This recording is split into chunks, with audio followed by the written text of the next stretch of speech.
Sport can be a diversion. Sport can be a hobby.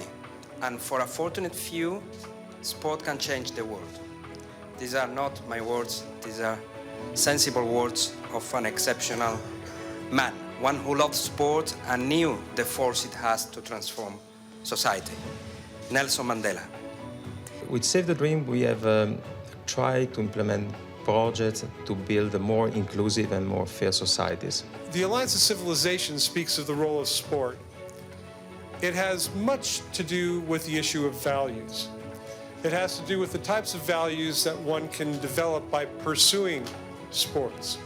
This breakout session is a first joint activity of Save the Dream, whom activities you've seen, with the United Nations Alliance of Civilizations under the Memorandum of Understanding.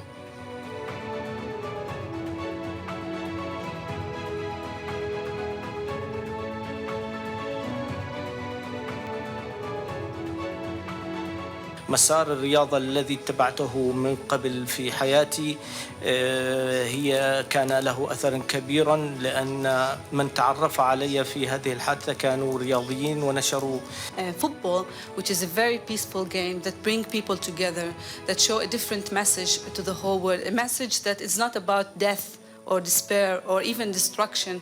It was a message about hope and celebration of life, and also opportunity to give it to others to dream big and believe that the sky is always the limit and not the walls or the barriers.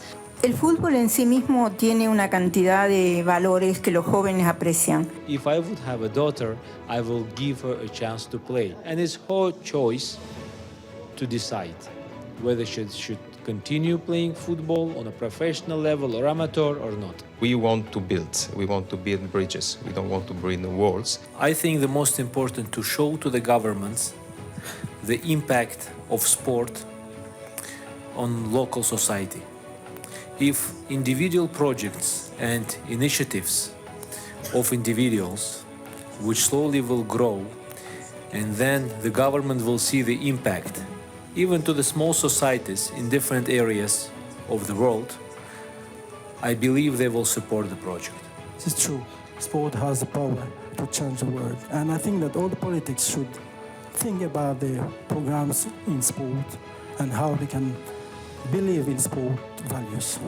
Lo que hace el deporte es dar los pilares fundamentales de valores sobre lo que lo demás se puede edificar. En el caso que nosotros experimentamos, eso les dio la capacidad de escucharse, de respetarse, de considerar al otro no un enemigo, sino un socio, porque sin él no podía jugar, y eso cambió la perspectiva. The dream of a child is the most genuine and pure expression of human ambition.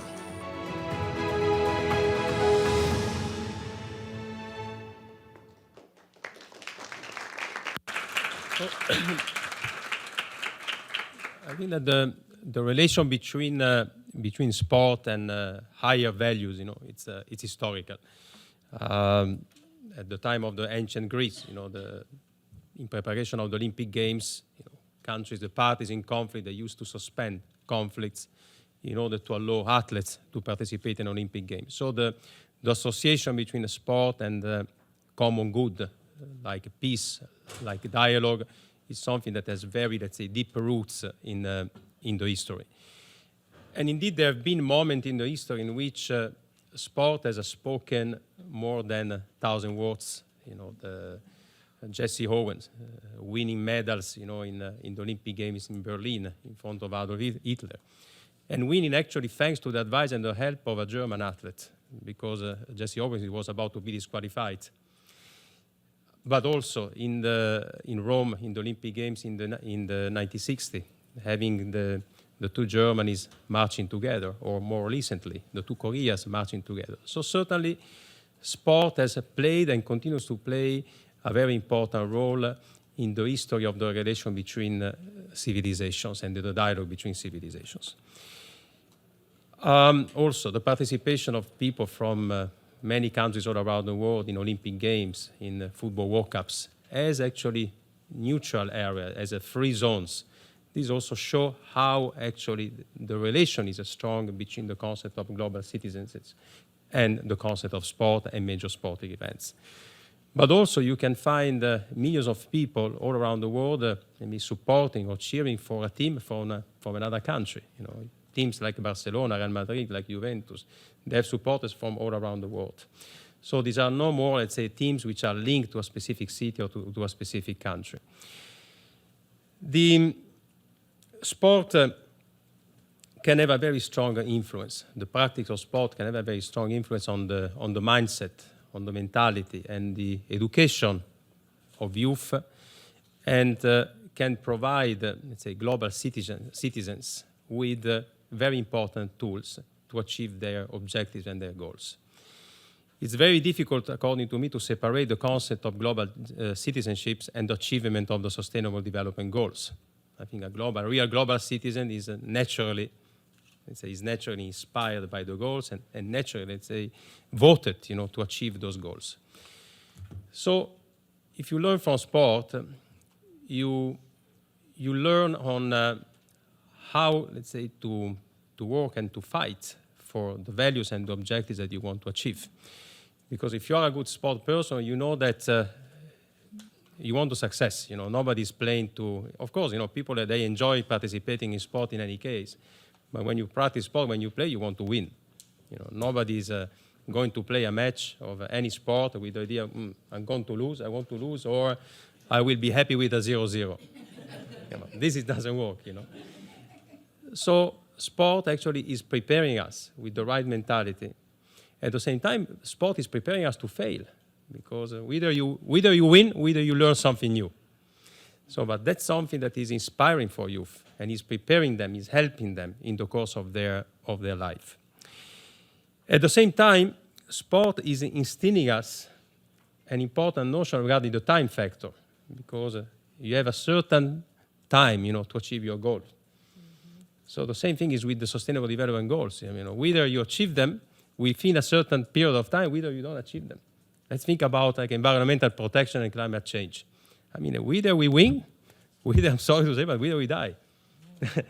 Touch wood, whatever you have available, but there is no choice, and there is a limited time. A few days ago, I saw a city, in my country, in Venice, under the water, So it's real. So sport is teaching us, the time factor. And at the same time, as you might also heard in the video, sport is teaching us to respect our opponent.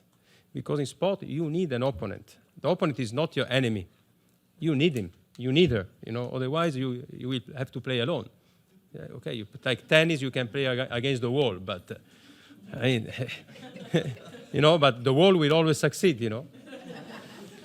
So I think sport is a unique school of life to prepare and to educate global citizens.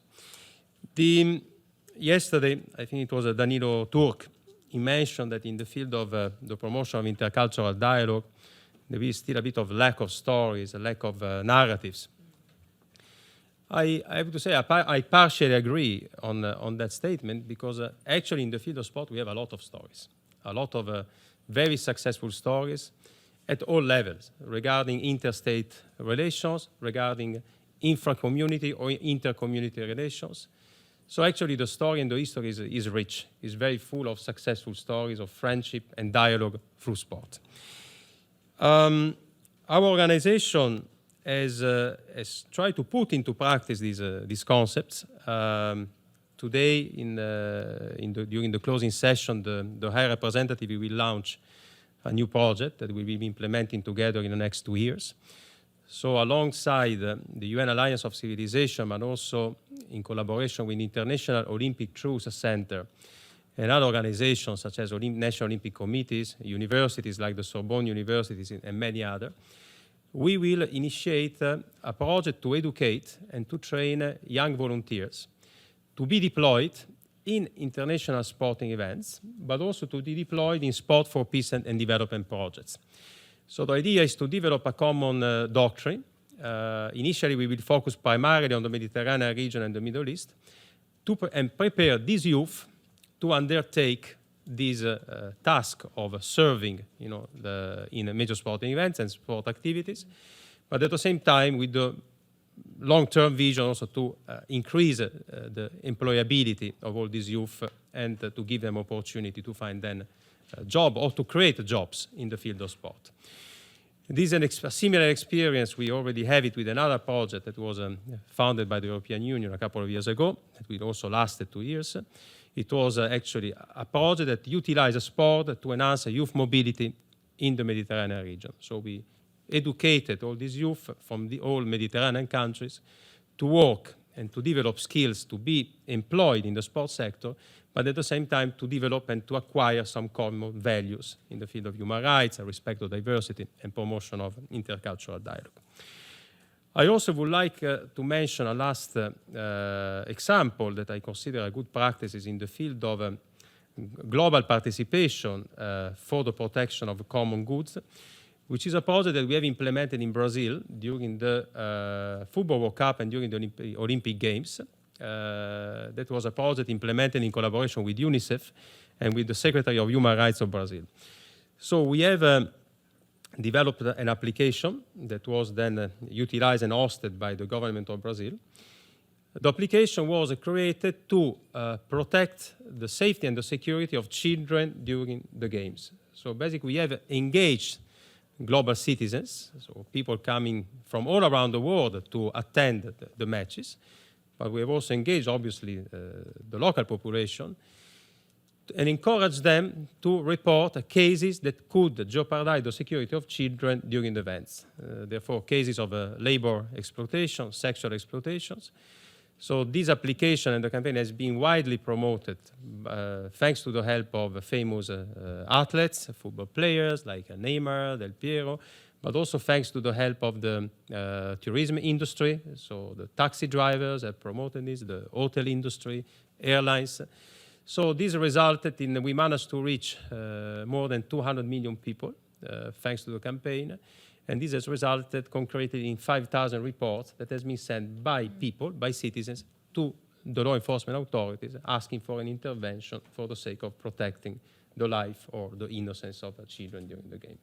So that's, I think, it's also a good example of how, let's say, a global citizen can contribute, to the protection of a common good. In this case, we are talking about the childhood. Thank you so much for your attention. Thank you.